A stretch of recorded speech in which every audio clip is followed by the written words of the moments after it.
साफी U15 महिला च्याम्पियनसिपमा लगातार तेस्रो जितसहित नेपाल उपाधि नजिक। चुनावमा खटिएका शिक्षकले निजामती सरह मर्यादा नपाएकोमा आपत्ति। चुनावसम्म बैंक विरुद्ध आन्दोलन रोक्न महासङ्घको आह्वान। उदयपुरमा आचार संहिता उल्लङ्घन, जताततै झण्डा र पोस्टर टाँसियो। आरोहीको शव खोज्न म्यान भर्सेस वाइल्ड प्रस्तुता नेपाल आएको डेली मेलको खुलासा। न्युजिल्यान्डलाई हराउँदै पाकिस्तान T20 विश्वकपको फाइनलमा। सुदूरपश्चिममा एमालेको प्रतिबद्धता, 50,000लाई रोजगारी, एक परिवार एक रोजगार। राष्ट्रिय प्रजातन्त्र पार्टीलाई भोट माग्दै मनिषा कोइराला चुनावी सभालाई सम्बोधन गर्ने। दार्चुलामा शेरबहादुर देउबा र प्रचण्डको एक सुर। केपी ओलीले चुच्चे नक्सामा आत्मसमर्पण गरे। किसानले बिक्री गर्ने धानको मूल्य क्विन्टलमा 226 रुपियाँसम्मले बढ्यो। राष्ट्रिय प्रजातन्त्र पार्टीले 25 कार्तिकमा काठमाडौँमा आमसभा गर्ने। मन्त्री निधनको शोकमा प्रदेश 1मा आज सार्वजनिक विदा। प्रचण्डजीहरू नै प्रतिगमनकारी हो भन्दै मोहन वैद्यको भनाई। महापुरुष हिट भएपछि महाजात्रा फिल्मको तयारीमा प्रदीप र रविन्द्र। निर्वाचन आयोगले तुसीमालाई भन्यो, घन्टी नबजाऊ, ध्वनि प्रदूषण हुन्छ। नायिका सुहाना थापालाई भेटेपछि रविन्द्र मिश्रले भने, नयाँ पुस्ताका लागि यो देश बस्न योग्य बनाउन सकियोस्। नेकपा माओवादीका अध्यक्ष प्रचण्डको प्रश्न, केपी ओलीलाई किन चाहियो बहुमत? संविधान च्यात्न एक्लै नक्सा ल्याए भनेर केपी ओलीले झुटो कुरा गर्दैछन् भन्दै प्रधानमन्त्री शेरबहादुर देउबाको भनाई। भूकम्प प्रभावित क्षेत्रमा एक ट्रक राहत सामग्री पठाइएको छ भन्दै गृह मन्त्रालयको भनाई। मेटमणि चौधरीमाथि कारबाही गर्न निर्वाचन आयोगलाई पत्राचार गरियो। हामी मिसन गन बोकेर मैदानमा छौं, कुनाबाट गोली नचलाउनुस् भन्दै प्रमुख निर्वाचन आयुक्त दिनेश कुमार थपलियाले भने। कक्षा 12को पूरक परीक्षाको नतिजा निर्वाचन अघि नै सार्वजनिक गर्ने तयारी। हेर्न नमिल्ने न्यायाधीशको सूची घटाउँदै सर्वोच्च पहिले आदेश गरेका न्यायाधीशले पनि मुद्दा हेर्न मिल्ने। एक हप्तापछि पृथ्वीमा हुनेछन् 800 करोड मानिस। कस्तो प्रभाव रहला यसबारे पूरै जानकारी। आयोगले भन्यो, तोसीमालाई घन्टी लिएर प्रचार नगर्न निर्देशन दिएको छैन। डोटीमा निरन्तर भूकम्पको प्रकम्प जाँदै सचेत रहन आग्रह गरियो। दर्शक महानुभावहरू नमस्कार। स्मार्ट खबरको न्युज बुलेटिनमा यहाँहरूलाई हार्दिक स्वागत छ। म आरण्य उपाने। आज मिति विक्रम सम्वत 2079 साल कार्तिक 24 गते बिहीबार, इस्वी सम्वत 2022 नोभेम्बर 10 तारिक। आज शान्ति र विकासका लागि विश्व विज्ञान दिवस रहेको छ। सदाको चाहिँ आज पनि हामी उपस्थित भइसकेका छौँ आजका मुख्य समाचारहरू लिएर। हामीलाई अन्तिमसम्म हेर्नुहोला अनि हाम्रो मेहनतका लागि यो भिडियोमा एउटा लाइक अवश्य गर्नुहोला। दर्शक महानुभावहरू, पलपलको न्युज अपडेटका लागि हाम्रो च्यानललाई सब्स्क्राइब गरी नजिकै आउने बेल आइकनलाई क्लिक गर्नुहोला। कहाँबाट हेर्दै हुनुहुन्छ अनि के कस्तो लाग्दैछ आफ्ना कुराहरू तलको कमेन्ट बक्समा कमेन्ट गर्नुहोला। दैनिक रूपमा हेर्नुहुन्छ भने रेगुलर भनेर लेख्नुहोला। आज पहिलोचोटि हो भने फर्स्ट टाइम लेखिदिनुहोला। दर्शक महानुभावहरू, देशभित्रबाट हेर्नु भएको छ भने आफ्नो गाउँ ठाउँ सहर अनि जिल्लाको नाम लेखिदिनुहोला। विदेशबाट हामीलाई हेर्नु भएको छ भने कुन देशबाट हेर्नु भएको छ त्यो कुरा पनि तलको कमेन्ट बक्समा कमेन्ट गरिदिनुहोला। आउनुहोस् दर्शक महानुभावहरू, आजका मुख्य समाचार सुरु गरौँ। हामी मिसिन गन बोकेर मैदानमा छौं, कुनाबाट गोली नचलाउनुस् भन्दै प्रमुख निर्वाचन आयुक्त दिनेश कुमार थपलियाले भनेको प्रसङ्गबाट। प्रमुख निर्वाचन आयुक्त दिनेश कुमार थपलियाले स्वच्छ, स्वतन्त्र, निष्पक्ष र भयरहित वातावरणमा निर्वाचन सम्पन्न गर्न आयोग तयार रहेको बताएका छन्। आज आयोगको कार्यालयमा युवाहरूसँग निर्वाचन आयोगको संवाद कार्यक्रमलाई सम्बोधन गर्दै उनले निर्वाचनलाई शान्त वातावरणमा सम्पन्न गर्न युवाहरूको साथ आवश्यक रहेको बताएका छन्। उनले आयोग निर्वाचन स्वतन्त्र, भयरहित, निष्पक्ष तरिकाबाट सम्पन्न गर्न निर्वाचन रूपी मिसिन गन बोकेर मैदानमा खटेको बताए। उनले आयोगको आग्रहलाई अवहेलना गरी निर्वाचन गतिविधि नबिथोल्न आग्रह समेत गरे। उनले नेत्र विक्रम चन्द्र नेतृत्वको नेपाल कम्युनिस्ट पार्टी लगायतका दलहरूप्रति इङ्गित गर्दै निर्वाचन बिथोल्नका लागि कुनाबाट अनावश्यक रूपमा गोली नचलाउन चेतावनी दिएका छन्। प्रमुख निर्वाचन आयुक्त दिनेश कुमार थपलियाले निर्वाचनको महाअभियानमा अब सबै सरिक भई महासागरमा मिसिने खहरेहरूलाई पनि सँगै लैजान आवश्यक रहेको बताए। उनले निर्वाचनको विरोध गर्ने चन्द नेतृत्वका 3 राजनीतिक दलहरूप्रति लक्षित गर्दै खहरेहरू महासागरमा मिसिँदा केही दमिलो पानी भए पनि मङ्सिर 4 पछि आफै सङ्लिएर जाने बताएका छन्। उनले भने, अब 12 दिन बाँकी हुनु भनेको निर्वाचन व्यवस्थापनको सन्दर्भमा स्वच्छ, स्वतन्त्र, निष्पक्ष र भयरहित वातावरणमा निर्वाचन सम्पन्न गर्नको निम्ति हामी हरेक किसिमले मिसिन गन बोकेर फिल्डमा उत्रिएका छौँ भन्दै उहाँले बताउनु भएको हो। प्रधानमन्त्री तथा नेपाली कंग्रेसका सभापति शेरबहादुर देउबा र माओवादीका अध्यक्ष पुष्पकमल दाहाल प्रचण्डले दार्चुला पुगेर एमाले अध्यक्ष केपी शर्मा ओली विरुद्ध खनिएका छन्। सदरमुकाम खलङ्गामा सत्तारूढ गठबन्धनले आयोजना गरेको संयुक्त चुनावी भेलालाई सम्बोधन गर्दै शेरबहादुर देउबा प्रचण्ड पूर्व प्रधानमन्त्री समेत रहेका ओली विरुद्ध खनिएका हुन्। ओलीले झुटा आश्वासन र प्रलोभन दिएको भन्दै प्रतिकार गरेको दुवै जनाले कालापानी लिपिलिक र लिम्पियाधुरा समितिको चुच्चे नक्सामा ओली आत्मसमर्पण गर्न बाध्य भएको प्रचण्डले आरोप लगाएका छन्। ओलीले होइन म समेत अत्याधिक बहुमतले चुच्चे नक्सा बनाउनु पर्छ भनेर लागेपछि बाध्य भएर बनाएको हो, भ्रममा नपर्नुहोला, म पनि त्यही पार्टीको अध्यक्ष थिएँ, प्रचण्डले भने। केही समयपछि चुच्चे नक्साको विषयमा ओलीले आत्मसमर्पण गरेका छन्। तत्कालीन नेकपाको बहुमतको निर्णयले बाध्य भएर ओलीले चुच्चे नक्सा ल्याएको उनको दाबी थियो भने उनले ओली चुनावको लागि गोहीको आँसु झार्दै हिँडेको आरोप समेत लगाएका छन्। सभालाई सम्बोधन गर्दै प्रधानमन्त्री शेरबहादुर देउबाले समेत चुच्चे नक्सा ल्याउनमा ओलीको भन्दा पनि प्रचण्ड र नेकपा एकीकृत समाजवादी पार्टीका अध्यक्ष माधव कुमार नेपालको भूमिका बढी रहेको दाबी गरेका छन्। निर्वाचन आयोगले घण्टी बजाएर निर्वाचनको प्रचार प्रसार नगर्न ललितपुर 3 की उम्मेद्वार डाक्टर तोसीमा कार्कीलाई निर्देशन दिएको छ। घण्टी बजाएर हिँड्दाहरूलाई बाधा व्यवधान भएको भन्दै आयोगले यस्तो निर्देशन दिएको हो। प्रचार प्रसार गर्दैलुका क्रममा राष्ट्रिय स्वतन्त्र पार्टीका उम्मेद्वारहरूले आफ्नो दलको चिन्ह घण्टी लिएर हिँड्ने र बजाउने गरेका थिए। आज निर्वाचन आयोगमा आयोजित सर्वदलीय बैठकका केही दलका प्रतिनिधिहरूले राष्ट्रिय स्वतन्त्र पार्टीका उम्मेद्वारहरूले घण्टी लिएर बजाउँदै चुनाव प्रचार गरेको र त्यसले आचार संहिताको उल्लङ्घन गरेको भन्दै ध्यानाकर्षण गराएका थिए। त्यति बेला कुनै पनि निर्णय र निर्देशन नदिएको आयोगले पछि भने घण्टी बजाएर प्रचार प्रसार नगर्न निर्देशन दिएको राष्ट्रिय स्वतन्त्र पार्टीका गणेश कार्कीले बताएका छन्। उनले भने आयोगबाट हामीलाई घण्टी लिएर बजाउँदै नहिँड्नु भनी निर्देशन आएको छ। निर्वाचन आयोगले भने यसबारेमा कुनै पनि निर्देशन नगरेको दाबी गरेको छ। उहाँहरूलाई केही साता अघि यसबारेमा स्पष्टीकरण सोधेको हो। निर्वाचन आयोगका सहायक प्रवक्ता गुरुप्रसाद वाग्लेले भने उहाँहरूका बारेमा कुनै पनि निर्णय भएको छैन, निर्देशन पनि गएको होइन भन्दै बताइएको छ। दर्शक महानुभावहरू, भूकम्प प्रभावित डोटीमा राहत सामग्री पठाइएको गृह मन्त्रालयले बताएको छ। गृह मन्त्रालयका प्रवक्ता फणेन्द्र मणि पोखरेलले आज विज्ञप्ति निकालेर भूकम्प प्रभावित क्षेत्रमा धनगढीबाट एक ट्रक राहत सामग्री पठाएको उल्लेख गरेका छन्। डोटीमा 6.6 म्याग्निच्युडको भूकम्प जाँदा डोटीको पूर्वी चौकीमा 6 जनाको मृत्यु भएको थियो भने 8 जना घाइते भएका थिए। भूकम्पमा परेर मृत्यु भएकाहरूको परिवारलाई घर र घर भत्केकाहरूलाई राहत दिने तयारी सरकारको रहेको छ। भूकम्पमा परेर घाइते भएकाहरूलाई हेलिकप्टरबाट उद्धार गरेर उपचारका लागि अस्पताल समेत लगिएको थियो। भूकम्प प्रभावित क्षेत्रमा उद्धार र राहतमा जुट्न प्रधानमन्त्री शेरबहादुर देउबा र गृहमन्त्री बालकृष्ण खाँडले बिहानै निर्देशन समेत दिएका थिए। राष्ट्रिय परीक्षा बोर्डले कक्षा 12 को ग्रेड वृद्धि पूरक परीक्षाको नतिजा मङ्सिरको पहिलो सातासम्ममा नै प्रकाशित गर्ने जनाएको छ। असोज 30 र 31 गते लिएको पूरक परीक्षाको नतिजा चुनाव अघि नै सार्वजनिक गर्ने गरी तयारी गरेको हो भने बोर्डका अध्यक्ष महाश्रम शर्माले मङ्सिर 4 को चुनाव अघि नै नतिजा प्रकाशन गर्ने गरी तयारी भइरहेको बताएका छन्। चुनाव अघि नै नतिजा प्रकाशन गर्ने टार्गेट हामीले लिएका छौं, सबै तयारी लगभग अन्तिम चरणमा छ। अध्यक्ष शर्माले भने 1,30,000 विद्यार्थीले पूरक परीक्षा दिएका थिए। गत जेठ 16 गतेदेखि 25 गतेसम्म लिएको वार्षिक परीक्षाको नतिजा भदौ 17 गते सार्वजनिक गरिएको थियो। बोर्डले पहिलो पटक ग्रेडिङ पद्धति 2078 अनुसार नतिजा प्रकाशन गरेको थियो भने जसमा 1,88,410 जना नन ग्रेडिङमा परेका थिए। दुई विषयमा नन ग्रेडिङमा परेको 1,30,000 विद्यार्थीले पूरक परीक्षा दिएका हुन्। यानि कि कक्षा 12 को पूरक परीक्षाको नतिजा निर्वाचन अघि नै सार्वजनिक गर्ने तयारी गरिएको छ। सर्वोच्च तथा उच्च अदालतमा जारी मुद्दाको चाप घटाउन सर्वोच्च अदालतको पूर्ण बैठकले पहिलो आदेश गरेका न्यायाधीशले पनि मुद्दा हेर्न मिल्ने गरी व्यवस्था गरेको छ। कार्तिक 16 गते बसेको पूर्ण बैठकको निर्णय सुनाउँदै सर्वोच्चका प्रवक्ता विमल पौडेलले हेर्न नमिल्ने न्यायाधीशको सूची घटाउन यस्तो निर्णय भएको जानकारी दिएका छन्।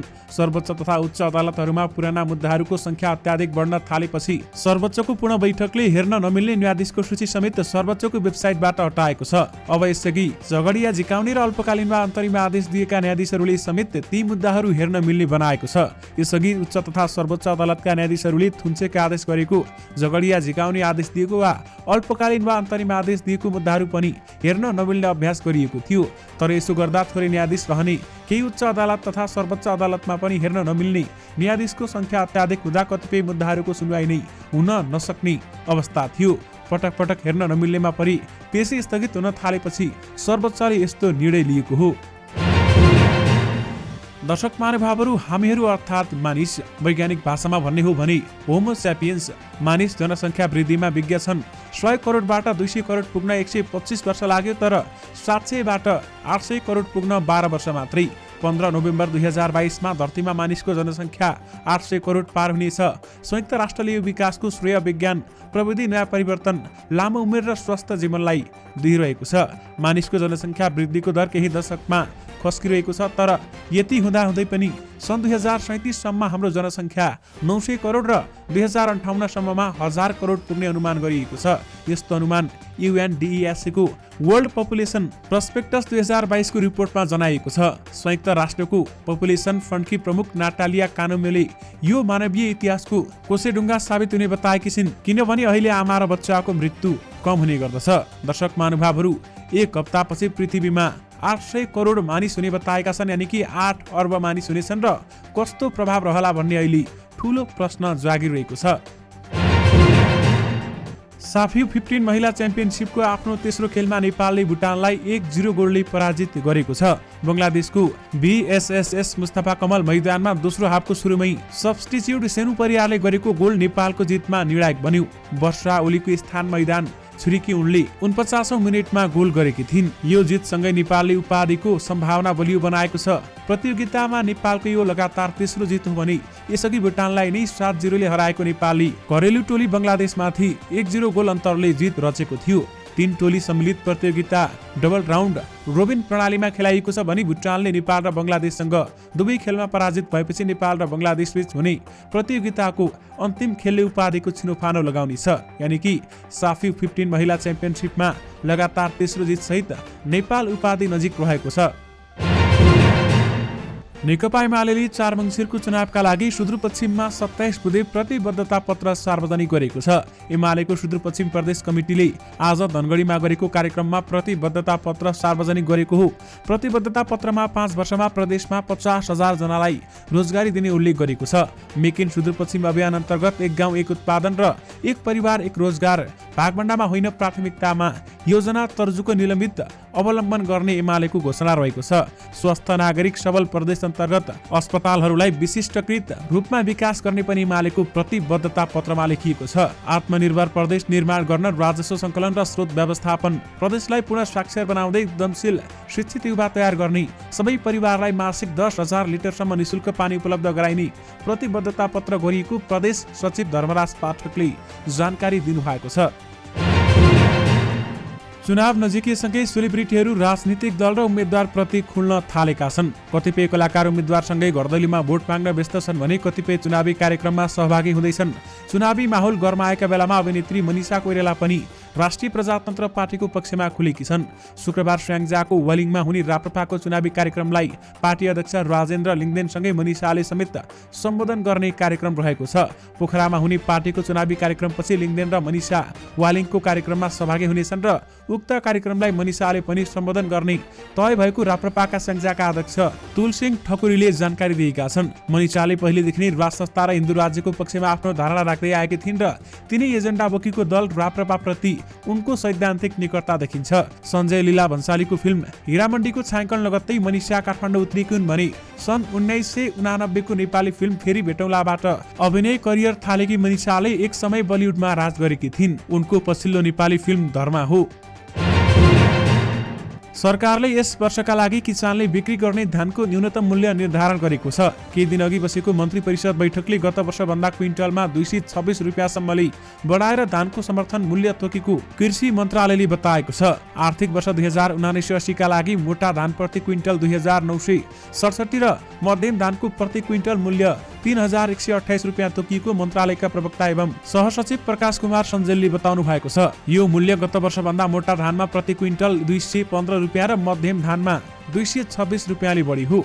आर्थिक वर्ष 2078-79 मोटा धानको समर्थन प्रति क्विन्टल 2,752 र मध्यम धानको मूल्य प्रति क्विन्टल 2,902 रुपियाँ रहेको थियो। सरकारले तोकेको न्यूनतम समर्थन मूल्य सूची अनुसार खाद्य व्यवस्था तथा व्यापार कम्पनीले धान खरिद गर्ने मन्त्रालयले जनाएको छ। न्यूनतम समर्थन मूल्यमा कृषि सहकारी मार्फत धान खरिद गर्न 33 करोड बजेट व्यवस्था रहेको पनि मन्त्रालयले जनाएको छ। प्रधानमन्त्री कृषि आधुनिकीकरण परियोजना मार्फत कृषि सहकारीका लागि तोकिएको न्यूनतम समर्थन मूल्यमा धान खरिदका लागि छिट्टै सूचना प्रकाशन गरिनेछ।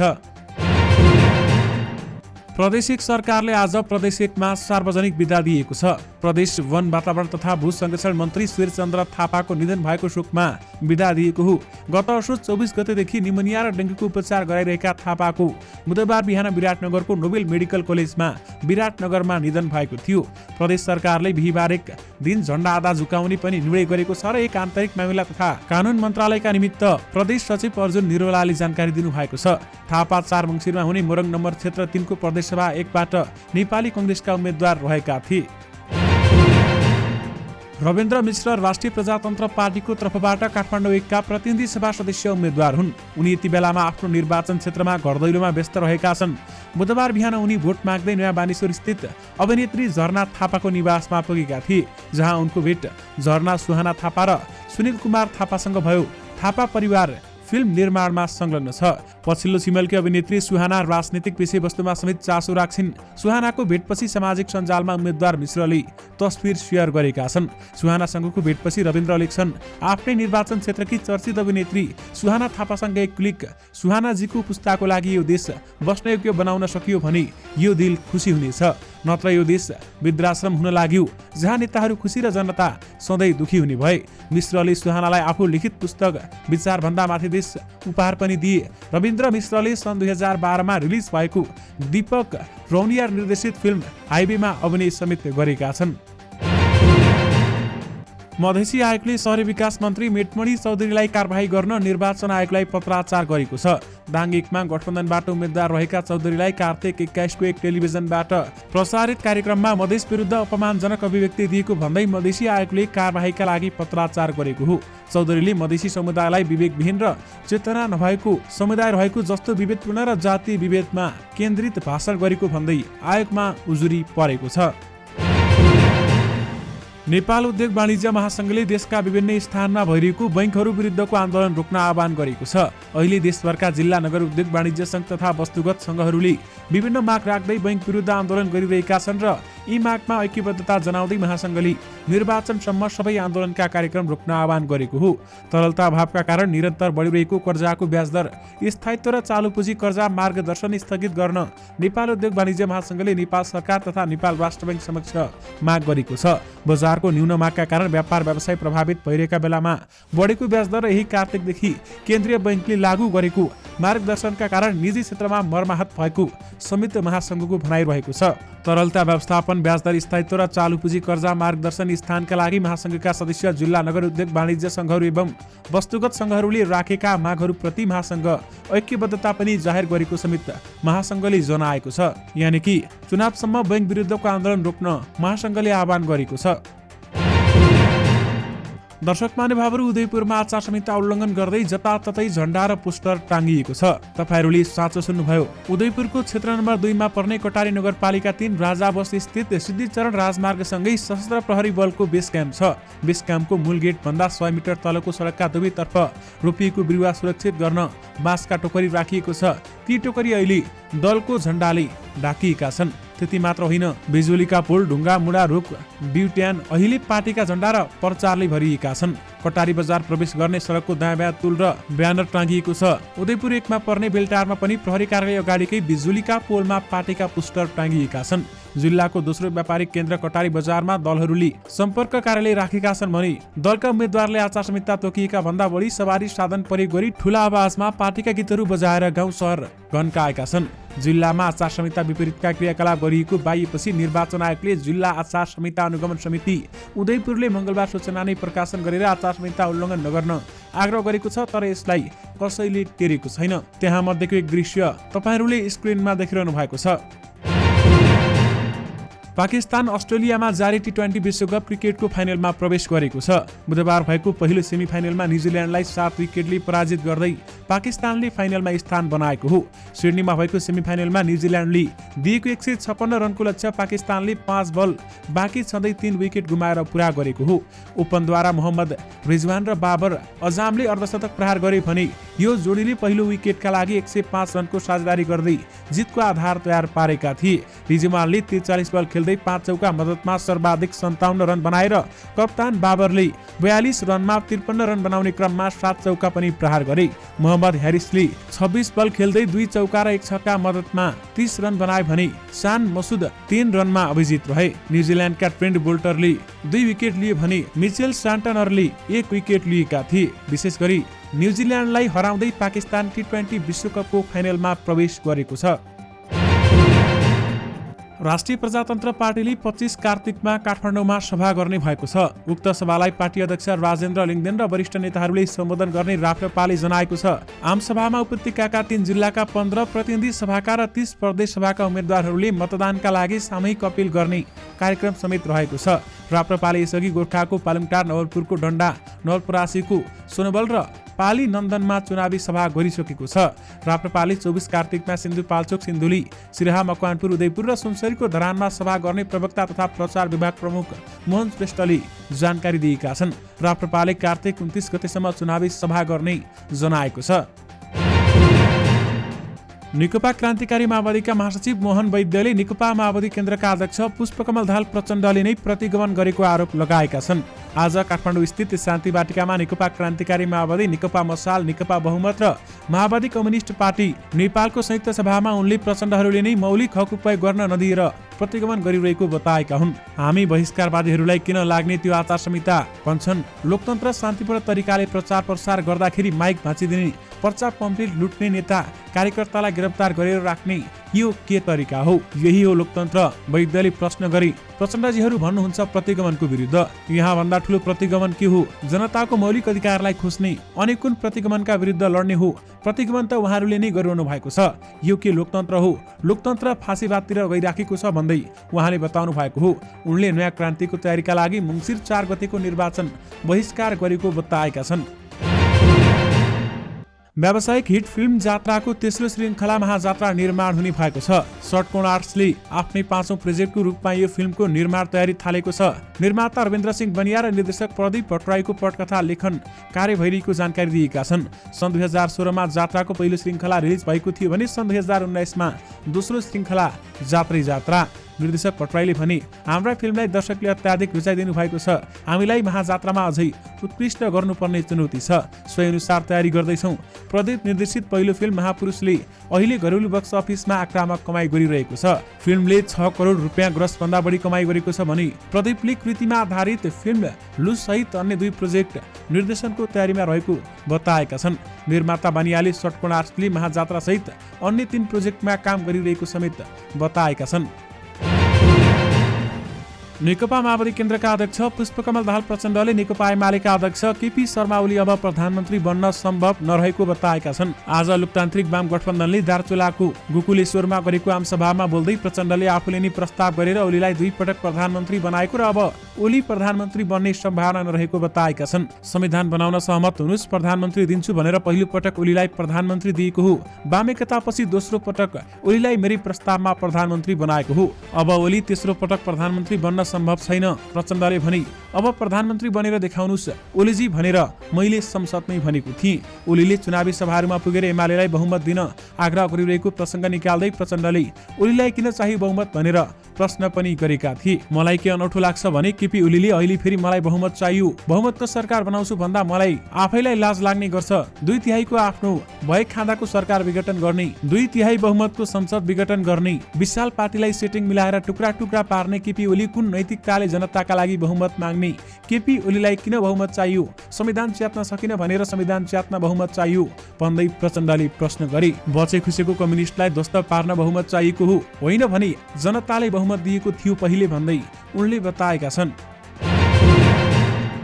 प्रधानमन्त्री एवं नेपाली कांग्रेसका सभापति शेरबहादुर देउवाले कालापानी, लिम्पियाजुरा र लिपुलेक नेपाली भूमि हो भनेर संसदले एकमतले पास गरेको बताएका छन्। आज दार्चुलाको गोकुलेश्वरमा सत्ता गठबन्धनको चुनावी सभालाई सम्बोधन गर्दै देउवाले नेकपा एमालेका अध्यक्ष केपी शर्मा ओलीले आफूले मात्रै पास गरेको जस्तो गरेर झुटो कुरा गरिरहेको आरोप लगाएका छन्। कांग्रेस माओवादी केन्द्र लगायतका सबै दल मिलेर एक आवासमा संसदबाट पास भएको हो। अहिले ओलीले अरूले केही गरेको छैन, आफूले मात्रै गरे भनेर झुटो कुरा गर्दैछन् भन्दै उनले भने। केही दिन अघि ओली दार्चुला पुगेर गफ लगाएर फर्किएको आरोप समेत उनको थियो भने आसन्न प्रतिनिधि सभा र प्रदेश सभाको निर्वाचनले राष्ट्रलाई कुन दिशामा लैजाने भन्ने निर्णय लिने उनको भनाइ थियो। अहिले धेरै किसिमका अफवाह फैलाउने काम भइरहेको छ। मुलुकलाई समृद्ध बनाउन गठबन्धन दल एकजुट भएर अघि बढेको छ भन्दै उहाँले बताउनु भएको छ। राष्ट्रिय विपद जोखिम न्यूनीकरण तथा व्यवस्थापन प्राधिकरणले डोटीमा अझै बेला बेलामा भूकम्पका ससाना पराकम्प गएको भन्दै सचेत रहन स्थानीयवासीहरूलाई आग्रह गरेको छ। प्राधिकरणका अनुसार जुनसुकै बेलामा भूकम्प जान सक्ने अवस्था प्रबल छ। डोटीमा बेला बेलामा ससाना भूकम्पहरू गइरहेका छन्। भूकम्प कुनै पनि बेलामा जान सक्छ। सचेत बनौं, सावधान रहौं, प्राधिकरणले भनेको छ। शिक्षक महासंघले निर्वाचनमा शिक्षक हटाउँदा मर्यादा नदिएको भन्दै आपत्ति जनाएको छ। मतदान अधिकृत, सहायक मतदान अधिकृत र सहायक कर्मचारी छनौटका क्रममा शिक्षकहरूलाई उचित मर्यादा नदिएको महासंघको भनाइ रहेको छ। निर्वाचन आयोगले 26 साउनमा स्वीकृत गरेको निर्वाचन जनशक्ति व्यवस्थापन निर्देशिका 2079 को दफा 11(2) कर्मचारी परिचालन नभएको महासंघले जनाएको छ। मतदान अधिकृतको रूपमा माध्यमिक, उच्च माध्यमिक, निभावी प्रथम, द्वितीय र प्रावि प्रथम शिक्षक र शाखा अधिकृत मात्रै हुनुपर्ने, सहायक मतदान अधिकृतमा निभावी तृतीय, प्रावि द्वितीय, प्रावि प्रथम र शाखा अधिकृत मात्र हुनुपर्ने सहायक कर्मचारीको रूपमा प्रावि तृतीय, बाल विकास शिक्षक, विद्यालय कर्मचारी, सहलेखापाल मात्र रहनुपर्ने गरी सच्याउन शिक्षक महासंघले माग गरेको छ। सेवामा नरहेका शिक्षक कर्मचारीलाई समेत खटाइएको तर बालवाला वरिष्ठ शिक्षकलाई नखटाएको भन्दै महासंघले आपत्ति समेत जनाएको छ। टेलिभिजन कार्यक्रम म्यान भर्सेस वाइल्डका प्रस्तोता तथा एडभेन्चर बियर ग्रिल्स गत साता नेपाल भ्रमणमा थिए। एक साता यहाँ रहेका उनी सपरिवार लुक्ला र पोखरा घुम्न पुगे। लुक्लामा स्काई डाइभ गर्न पुगेका उनले त्यसपछि पर्यटकीय नगरी पोखरा पुगेर बन्जी जम्प पनि गरेका थिए। तर उनी नेपाल घुम्न भन्दा अर्कै मिसन लिएर आइपुगेको चर्चित बेलायती अखबार डेली मेलले दावी गरेको छ। मंगलबारको अनलाइन संस्करणमा प्रकाशित खबर अनुसार सगरमाथा आरोहणमा हराएको भनिएका माइकल म्याथ्यूलाई खोज्न उनी आइपुगेको उल्लेख गरिएको छ। डेली मेलका अनुसार पिप मिडल्टन बेलायती राजकुमारी केट मिडल्टनकी बहिनीको देवर शव खोज्न बियर ग्रिल्स नेपाल आइपुगेका थिए। बेलायतका कान्छा सगरमाथा आरोहीको रेकर्ड बनाए लगत्तै म्याथ्यू हिम दुर्घटनामा परेको जनाइएको छ। अक्सफोर्ड युनिसँगको संवादमा ग्रिल्सले म्याथ्यूको शव खोजी बारेमा उल्लेख गरेका छन् र केही पश्चिमा आरोही सहित 10 नेपाली उत्कृष्ट टिम हामीसँग थियो। हामीले शव पनि निकालेका थियौं तर त्यहाँ म्याथ्यूको शव थिएन भन्दै ग्रिल्सले भने। नेपालमा रहँदा ग्रिल्सले निर्मल पूर्जाको आरोहण कम्पनी एडिट एक्सपिडिसन मार्फत लुक्ला भ्रमण गरेका थिए। दर्शक महानुभावहरू, यससँगै तपाईहरुमाझ आजका सबै मुख्य समाचारहरू राखिसकेका छौं। फेरि पनि तपाईहरुमाझ नयाँ मुख्य समाचारको साथमा उपस्थित हुने नै छौं। तपाईहरुलाई हामीले दिने दैनिक समाचारहरू कस्ता लाग्छन् र केही प्रतिक्रिया दिन चाहनुहुन्छ भने तपाईहरुले यो भिडियोको कमेन्ट बक्स मार्फत हामीलाई प्रतिक्रिया दिन सक्नुहुनेछ। फेरि पनि तपाईहरुमाझ नयाँ मुख्य समाचारको साथमा उपस्थित हुने नै छौं। अहिलेलाई भने मलाई बिदा दिनुहोस्। नमस्कार।